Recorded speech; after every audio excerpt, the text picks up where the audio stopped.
Assalamualaikum, apa khabar semua? Terima kasih kerana sudi singgah ke channel saya. Saya harap semua penonton berada dalam keadaan sihat dan bahagia selalu, insya-Allah. Pada video kali ini saya nak ceritakan kisah seram hasil daripada kiriman email seorang penonton. Kisah seram selepas dia bersalin anak kedua dan juga semasa dia bekerja di sebuah restoran, membersihkan sebuah restoran.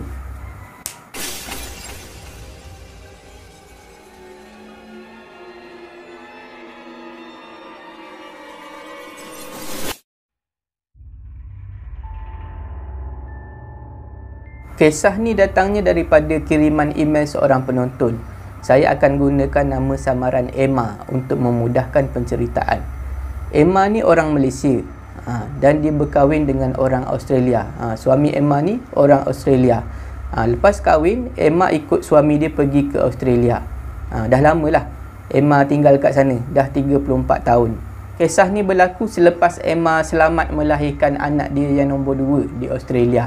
Dalam kiriman email tu, Emma ada sebut secara spesifik nama hospital tu dan juga kawasan mana di Australia tu.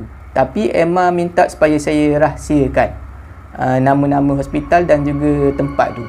Masa melahirkan anak kedua tu, Emma pergi ke hospital kerajaan Australia. Tapi bila sebut hospital kerajaan Australia, tak boleh nak samakan dengan hospital kerajaan di Malaysia. Memang jauh beza lah, kata Emma. Hospital kerajaan dekat sana dah sama level macam hospital swasta di Malaysia. Maknanya pesakit tak ramai. Lepas tu selesa. Dan banyak alatan-alatan canggih, kemudahan-kemudahan yang canggih di hospital tu. Hospital tu cuma ada 2 tingkat saja. Dan wad bersalin terletak di tingkat 2. Bagi ibu-ibu yang sedang menunggu waktu bersalin, ada disediakan satu bilik khas.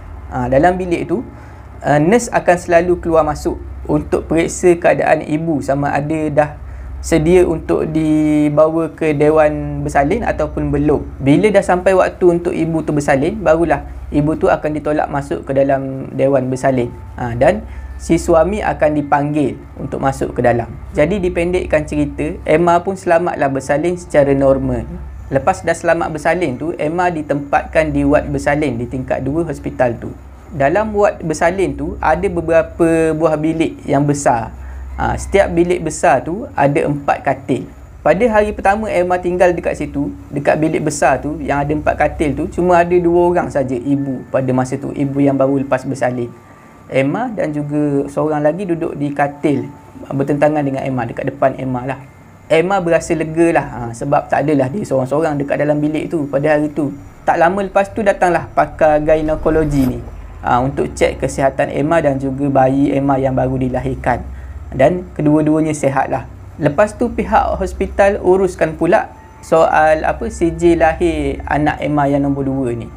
Kalau di Australia, sebelum ibu-ibu yang dah selamat bersalin ni keluar daripada wad, biasanya memang CJ lahir ni dah siap dibuat dan diserahkan kepada ibu bapa. Pada petang harinya, suami Emma pun datanglah melawat selepas habis waktu kerja.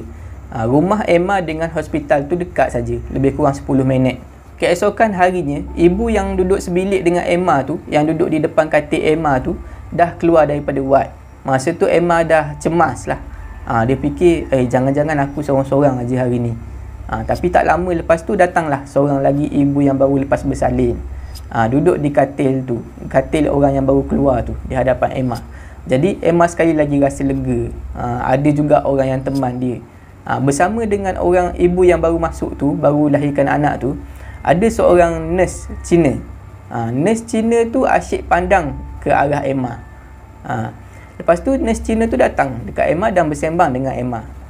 Rupanya nurse Cina tu adalah orang Malaysia.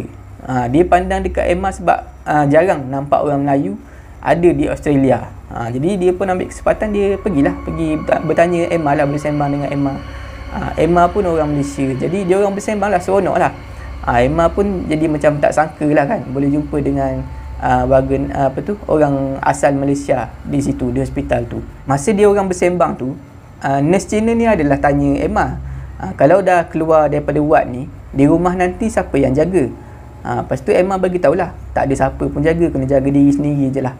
Sebab suami Emma ni sibuk bekerja. siang bekerja di kilang dan malam bekerja di hotel.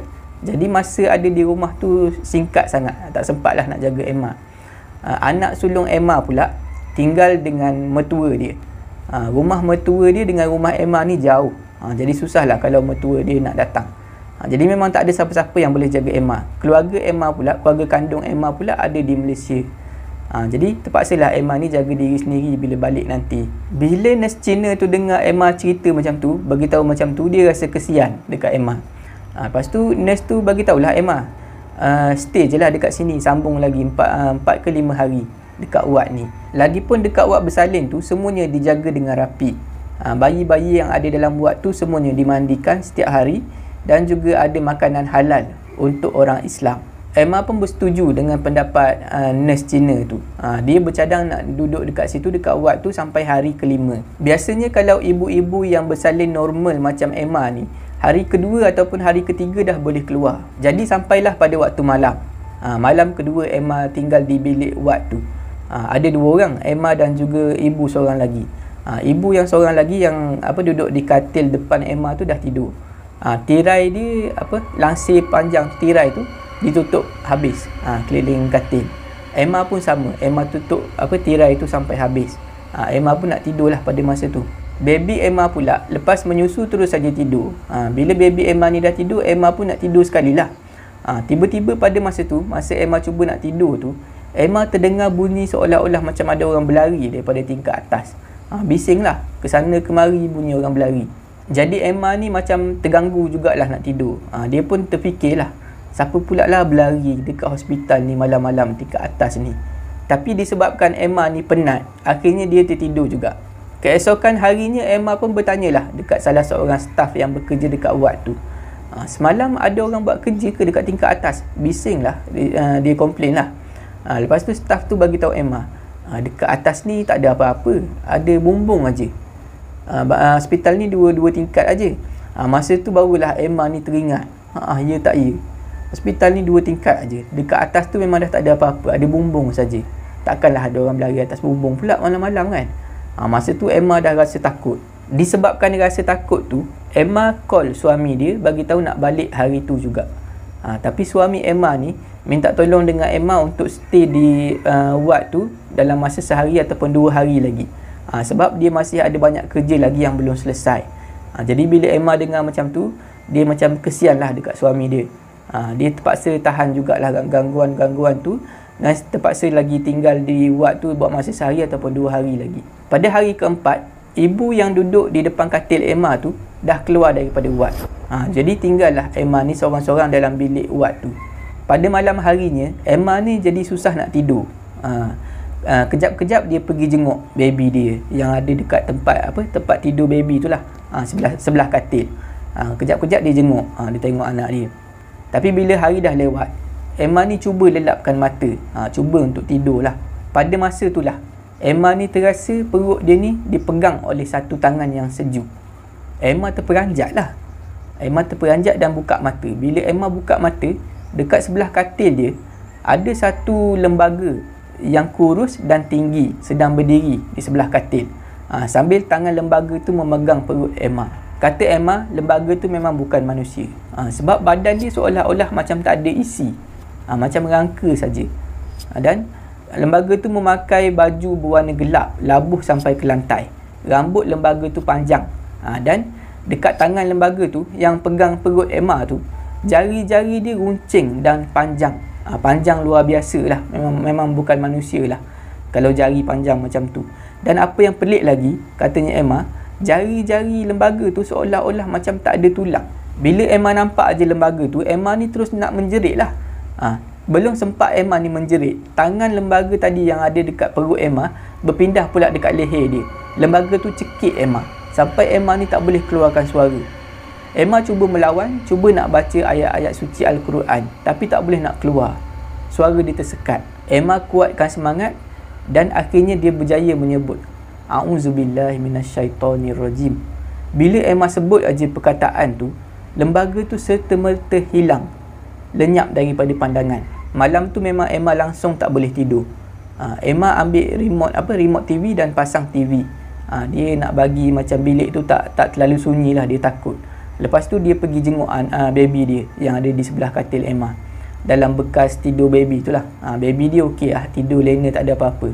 Bila dah masuk jam 5 pagi barulah waktu macam tak terlalu sunyi. Sebab pekerja-pekerja dah ada yang datang. Cleaner dah datang, dah buat kerja. Staff pun dah ada yang datang. Jadi barulah Emma ni rasa tenteram sikit, rasa lega sikit. Bila hari dah cerah, Emma ni cepat-cepat kemaskan barang-barang dia dan tunggu suami dia datang. Pada petang harinya bila suami dia datang, Emma ni terus ikut suami dia balik ke rumah. Daripada apa yang Emma ni lalui, Emma fikir mungkin lembaga tu memang penunggu di ward tu. Dan lembaga tu mungkin tak suka ibu-ibu yang bersalin normal, yang dah sepatutnya balik tapi masih lagi sambung stay dekat situ. Seolah-olah lembaga tu nak halau Emma lah. Ada lagi satu kisah yang diceritakan oleh Emma dalam kiriman email kepada saya. Dalam kisah ni, Emma bekerja sebagai pekerja part-time, pekerja kontrak kebersihan secara part-time di sebuah restoran di Australia.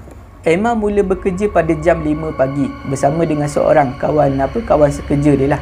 Saya akan gunakan nama Lily. Restoran tu pula buka pukul 8 pagi. Jadi sebab itulah Emma ni datang awal pukul 5 untuk bersihkan tempat restoran tu sebelum restoran tu buka. Bangunan restoran tu pula dibina menggunakan bahan kayu yang kuat dengan reka bentuk kolonial Inggeris 2 tingkat. Biasanya kalau Emma dan juga Lily bersihkan restoran tu, dia akan bahagikan restoran tu kepada 2 kawasan. Kawasan A dan juga kawasan B. Jadi, diorang bahagikanlah. Seorang ambil bahagian A, seorang ambil bahagian B. Pada satu pagi tu, masa Emma dan juga Lily sedang bersihkan di tingkat bawah ni, diorang terdengar ada bunyi orang berlari di tingkat atas. Bunyi berlari tu sangat kuat dan berhenti di kawasan tangga. Lepas bunyi berlari tu dah berhenti, diorang terdengar pula suara manusia. Suara manusia sedang tercekik, sedang sesak nafas, sedang dalam kesakitan. Dia bercampur. Bila dengar suara macam orang tercekik tu, Emma rasa macam takutlah, ketakutan. Sebab memang Emma tahu tak ada orang lain selain dia dan juga Lily dalam restoran tu pada pagi tu. Masa tu memang Emma dah terfikir, bunyi ni mungkin bukan bunyi manusia. Mungkin ada makhluk gaib yang cuba takut-takutkan Emma dan juga Lily. Tiba-tiba pada masa tu Lily datang. Lily datang dan tanya Emma, kau dengar tak bunyi tadi? Dia cakap bahasa Inggeris lah, sebab Lily ni orang putih. Cuma saya yang bercerita ni lah cakap bahasa Melayu.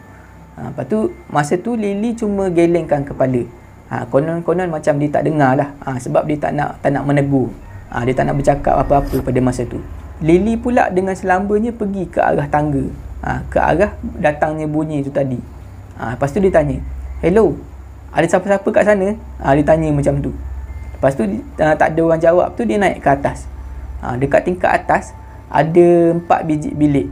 2 biji bilik digunakan sebagai office dan 2 lagi bilik digunakan sebagai tandas dan juga bilik rehat. Bila Lily dah pergi ke tingkat atas, dah tengok memang tak ada orang, Lily pun turun balik ke bawah dengan perasaan yang pelik lah. Si Emma ni pula buat tak tahu aje. Dia sambung buat kerja dia je lah. Lebih kurang jam 7 pagi, sampailah seorang pekerja datang ke restoran tu. Nama pekerja tu adalah Tony. Tony ni adalah seorang pekerja senior lah yang masih lagi bekerja di restoran tu. Tony dah bekerja selama 14 tahun di restoran tu, dan banyak benda lah yang dia tahu. Bila Lily nampak aja Tony ni datang, dia pun cepat-cepat pergi kat Tony dan bagi tahu apa yang dia dengar tadi. Tony seolah-olah macam tak heran lah dengan apa yang Lily ni cerita. Dan Tony ceritakan apa yang pernah berlaku dulu di bangunan tu.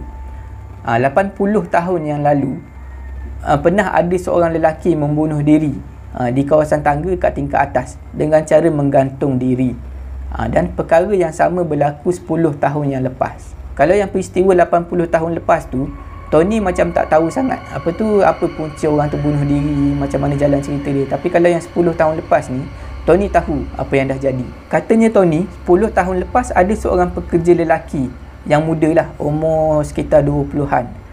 Pekerja lelaki tu pada satu hari, dia bergaduh dengan mak ayah dia di rumah. Jadi dia tak balik lah ke rumah. Dia tidur dekat salah satu bilik di tingkat atas tu. Lepas tu keesokan paginya, orang jumpa mayat pekerja lelaki tu tergantung di tingkat atas. Sama macam kejadian 80 tahun lepas. Maknanya di tingkat atas di bangunan restoran tu, dah ada 2 orang lelaki yang pernah bunuh diri dengan cara menggantung diri. Walaupun Emma dan juga Lily dah dengar cerita-cerita tu daripada Tony, dia orang tetap bekerja dekat situ. Cuma kalau dengar bunyi-bunyi tu, dia orang dah tak tegur lah. Kontrak dia orang bekerja bersihkan restoran tu adalah selama 3 bulan. Selepas 3 bulan, dia orang buat kerja dekat tempat lain pula. Setakat tu sajalah video saya pada kali ni. Saya harap semua penonton terhibur. Jika anda suka dengan video saya ni, jangan lupa like, share dan komen video saya. Jangan lupa subscribe dan tekan butang loceng untuk dapatkan notifikasi video saya yang seterusnya. Bagi anda yang nak berkongsi kisah seram, boleh hantar ke alamat email yang tertera dekat bawah. Janganlah kita takut kepada makhluk, tetapi takutlah kepada pencipta sekalian makhluk. Semoga kita bertemu lagi di video saya yang seterusnya. InsyaAllah. Assalamualaikum.